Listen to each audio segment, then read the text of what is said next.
Telangana assembly ఎన్నికల్లో కాంగ్రెస్ హవా కొనసాగింది. అయినా సరే ఎమ్మెల్యే భారీ మెజార్టీతో గెలిచారు. ఎమ్మెల్యేగా నియోజకవర్గం ప్రజల నమ్మకాన్ని నిలబెట్టుకోవటం పైన ఫోకస్ చేద్దామని సరిపెట్టుకున్నారు. కాంగ్రెస్ ప్రభుత్వం కొలువుదీరాక ప్రజలకు సంక్షేమ పథకాలు చేరువ చేసే ప్రయత్నాలేవి ఫలించటం లేదట. ఏంటని ఎమ్మెల్యే స్వయంగా గ్రౌండ్ లెవెల్లో ఆరా తీస్తే తన మాటల్ని ఎవరూ పట్టించుకోవటం లేదని తేలిందంట. అంతేకాదు, డోంట్ కేర్ అంటున్నట్లుగా తెలియటంతో షాక్ తిన్నారంట. వాస్తవాలు తెలుసుకుందామంటే అధికారులు సైతం సహకరించటం లేదన్న వాదన వినిపిస్తోంది. ఇంతకీ ఆ నియోజకవర్గం ఏది, ఆ ఎమ్మెల్యే ఎవరు? What the story.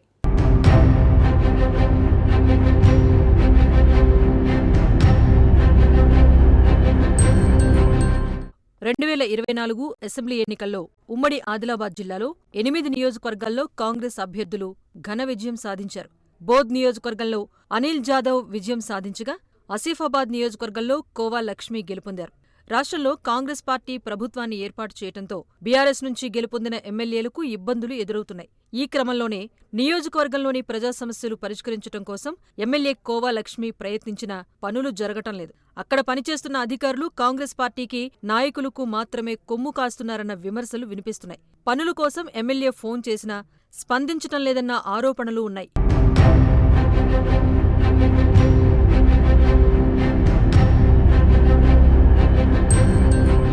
తన నియోజకవర్గంలో ప్రజా సమస్యలు పరిష్కారం కావటం లేదని, కావాలని కొంతమంది కాంగ్రెస్ నాయకులు అధికారులను అడ్డుకుంటూ తన పనులు కాకుండా నిలువరిస్తున్నారని ఎమ్మెల్యే కోవా లక్ష్మి ఆగ్రహం వ్యక్తం చేస్తున్నారు. నియోజకవర్గంలో పనులు జరగకపోవటంతో తన మీద ప్రజలకు నమ్మకం లేకుండా పోతుందని ఆవేదన వ్యక్తం చేస్తున్నారు. అలాగే జిల్లా ఇన్ఛార్జ్ మంత్రి సీతక్క తన నియోజకవర్గంలో అధికారిక కార్యక్రమాల్లో పాల్గొన్నా అధికారులు తనకు సమాచారం ఇవ్వటం లేదని ఎమ్మెల్యే తీవ్ర ఆగ్రహం వ్యక్తం చేస్తున్నారు. జిల్లాలో సిర్పూర్, ఆసిఫాబాద్ నియోజకవర్గాల్లో కాంగ్రెస్ అభ్యర్థులు ఓటమి పాలయ్యారు.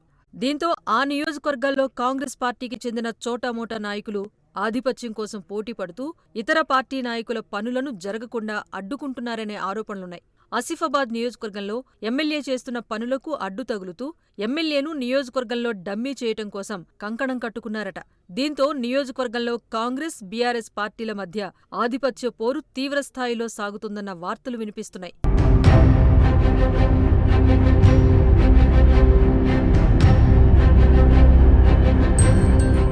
మరోవైపు నియోజకవర్గంలో అధికారిక కార్యక్రమాల్లో ప్రోటోకాల్ వివాదాలు కొనసాగుతున్నాయి. ప్రోటోకాల్ విషయంలో బీఆర్ఎస్ ఎమ్మెల్యే కోవా లక్ష్మి, కాంగ్రెస్ జిల్లా అధ్యక్షులు విశ్వప్రసాద్లు ఒకరిపై మరొకరు పోలీస్ స్టేషన్లో ఫిర్యాదు సైతం చేసుకున్నారు. ఇక తాను గెలిచిన నియోజకవర్గంలో కాంగ్రెస్ నాయకుల పెత్తనమేంటని అధికారుల తీరుపైన కోవా లక్ష్మి అసహనం వ్యక్తం చేస్తున్నారు. నియోజకవర్గంలో ఎమ్మెల్యే మాటను అధికారులు పట్టించుకోకపోవటం, ఎమ్మెల్యే చెప్పినా కూడా పనులు కాకపోవటంతో కార్యకర్తలు నిరుత్సాహానికి గురై తలోదారి చూసుకుంటున్నారు.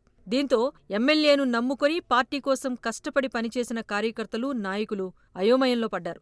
ఇప్పటికే ఆసిఫాబాద్ నియోజకవర్గంలో బ్రాండ్ లీడర్గా పేరున్న ఆసిఫాబాద్ జెడ్పీటీసీ అరిగెల నాగేశ్వరరావు బీజేపీలో చేరగా, ఎమ్మెల్యే కోవా లక్ష్మికి అత్యంత సన్నిహితంగా ఉన్న మార్కెట్ కమిటీ చైర్మన్ మల్లేష్ కాంగ్రెస్లో చేరటం జిల్లాలో చర్చనీయాంశంగా మారింది. ఇప్పటికే ఆసిఫాబాద్ నియోజకవర్గంలో బీఆర్ఎస్ పార్టీ ఖాళీ అయిందన్న వార్తలు వినిపిస్తున్నాయి. నమ్ముకున్న నాయకులకు, కార్యకర్తలకు సమాధానం చెప్పలేక ఎమ్మెల్యే కోవా లక్ష్మి మదనపడుతున్నారట. రానున్న స్థానిక సంస్థల ఎన్నికల్లో పరిస్థితి ఏంటన్నది అంతుచిక్కటం లేదని గులాబీ కార్యకర్తలు వాపోతున్నారంట.